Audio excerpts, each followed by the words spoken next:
حضرت عمر بن عبدالعزیز نے کیا کیا؟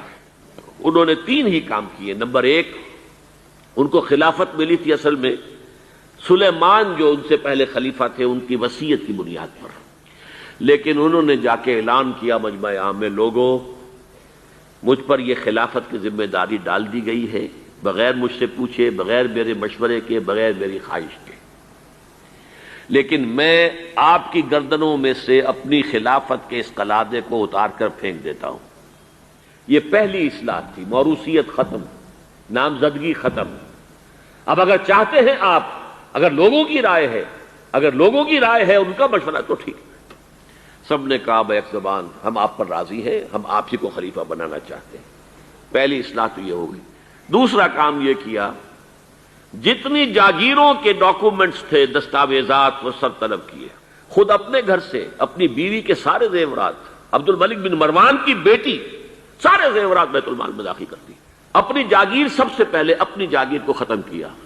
اس زمانے میں شریڈر تو تھے نہیں، مشین تو تھی نہیں، مسجد میں بیٹھے ہوئے تھے حضرت عمر بن عبدالعزیز، اور وہ ایک وثیقہ لایا جاتا تھا اور وہ قینچی سے کاٹ کاٹ کے پھینک رہے تھے۔ بڑا طوفان مچ گیا بنو امیہ کے لوگوں کے اندر، یہ کیا ہو رہا ہے؟ ایک وفد بھی آیا کہ دیکھیے آپ اپنے سے پہلے لوگ جو کچھ انہوں نے کیا تھا، آپ اب جو چاہیں آپ کریں، لیکن پہلے جن لوگوں نے جو کچھ کیا ہے اس کی نفی تو نہ کیجیے۔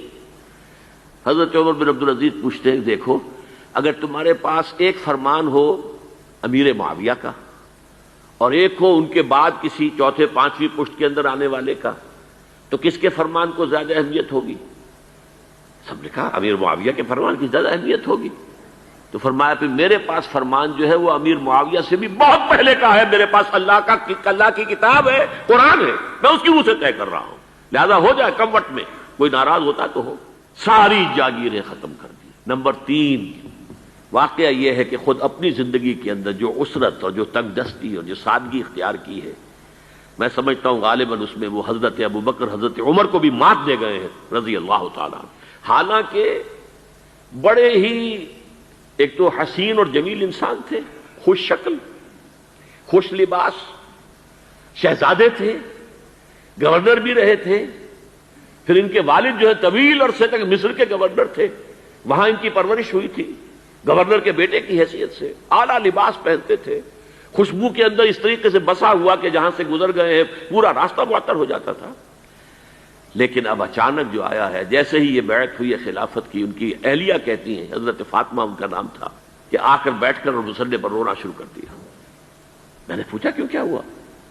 کہ یہ جو بوجھ مجھ پر آن پڑا ہے، یہ ذمہ داری، رونا شروع کیا۔ اور اس کے بعد واقعہ یہ ہے کہ انہوں نے ذاتی زندگی میں کپڑا صرف ایک جوڑا، 2 بھی نہیں، جمعے کے لیے بھی اس کے دھو کر سوکھنے کے لیے انتظار کرنا پڑتا تھا، تب جا کر پہن کر اس کو جمعے میں جاتے تھے۔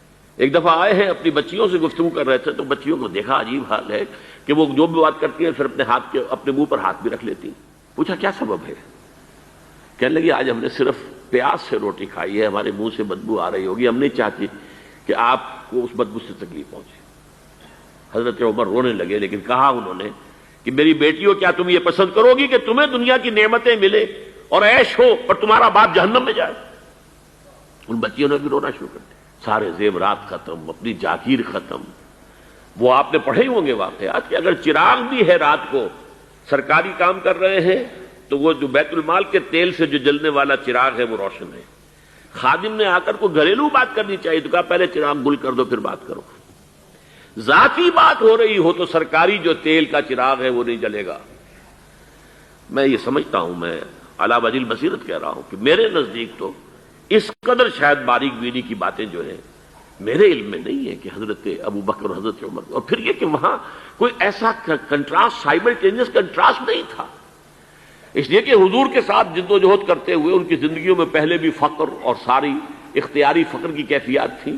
یہاں تو اچانک ہوا ہے کہ اس سے پہلے ایک بہت خوش باش، خوش لباس، خوش شکل، بہت ہی ہر طرح کے ناز و نعم کے اندر پلا ہوا انسان، شہزادہ، اچانک بوجھ آیا ہے تو زندگی کے اندر انقلاب آ گیا۔ یہ ہے خلیفہ اول، خلیفہ خامس ان کو کہا جاتا ہے، خلافت راشدہ میں شامل کیا جاتا ہے، اور یہ ہے سلسلہ تجدید خلافت کی پہلی کڑی، اور اس کو ہم کہیں گے یہ تجدید کامل تھی۔ کیونکہ ابھی خرابی آئی ہی صرف نظام حکومت میں تھی، اسی کو آپ نے درست کر دیا۔ یہ دوسری بات ہے کہ یہ ایک بہت شارٹ لیوڈ رہی ہے، بات آگے نہیں چلی ہے، ان کو زہر دے دیا گیا، اس لیے کہ یہ بات زیادہ قابل برداشت نہیں تھی بنو امیہ کے پورے خاندان کے لیے، قبیلے کے لیے۔ انہیں گمان غالب یہی ہے کہ زہر دے کر جو ہے انہیں شہید کیا گیا ہے، لیکن بہرحال یہ پہلی کڑی ہے عمر بن عبد العزیز رحمۃ اللہ علیہ۔